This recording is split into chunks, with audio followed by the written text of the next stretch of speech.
Hi, it's lovely to meet you first of all. As the youngest editor of a national UK newspaper in more than half a century when appointed by Rupert Murdoch, you must have been aware of not only your prestigious status, but your power as a journalist. How do you channel this through the written word? Well, in my case, it was a lot easier because I was very young.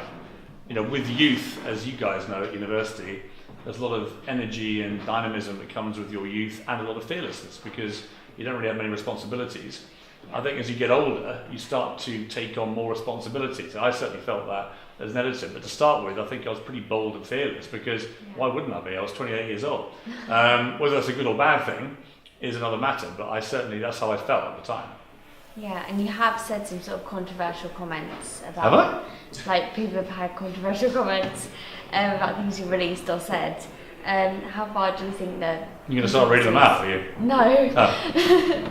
How far do you think no controversy is justifiable, and how far do you defend the right Well, to I have say what you believe? I have opinions, you know. Yeah. I think that, in the modern world in particular, with the social media dictating how everyone should be thinking and feeling about everything all the time, with this kind of agreed narrative, which tends often to be the liberal left narrative.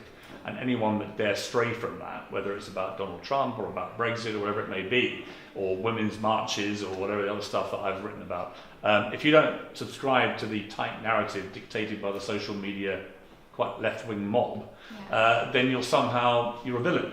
And I don't really subscribe to that theory. I think that everyone should be entitled to their opinion, and through vigorous open debate on both sides, you reach points of consensus. I've always thought that. What I don't like at the moment about the way debate is being framed, particularly on university campuses, not so much here, but certainly in California, for instance, in Berkeley, where I live a lot of the time, it's absolutely ridiculous. They're not banning any right-wing speakers because they don't fit the narrative. So, you've got to have free, open debate in a democratic society. That's the point of it. No, I do agree with that. And just finally, sort of linked to the idea of truth and expressing your opinion, what is your views on fake news at the moment? Well, fake news is never acceptable. It depends how you categorise it. When Donald Trump calls CNN fake news, I worked there for 4 years, it's not fake news. Yeah.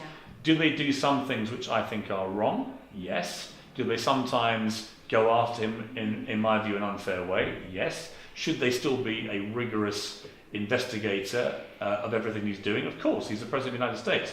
But where Trump has a point is that the media built him up, gave him all the airtime, gave him all the front pages, and then they turned on him like a pack of wolves the moment they realised he might actually become president. So they've played with him, they've used him to boost circulation, to sell subscriptions, to put on ratings, and the moment they thought he might actually win, they went after him like I say, a pack of wolves. So his argument really is, look, you guys have been very unfair to me, let's have a bit more respect on both sides. But he knows the only way to get that probably is to whack a few around the head with the fake news. And it works because Trump can talk directly to 100 million people on social media and bypass mainstream media altogether.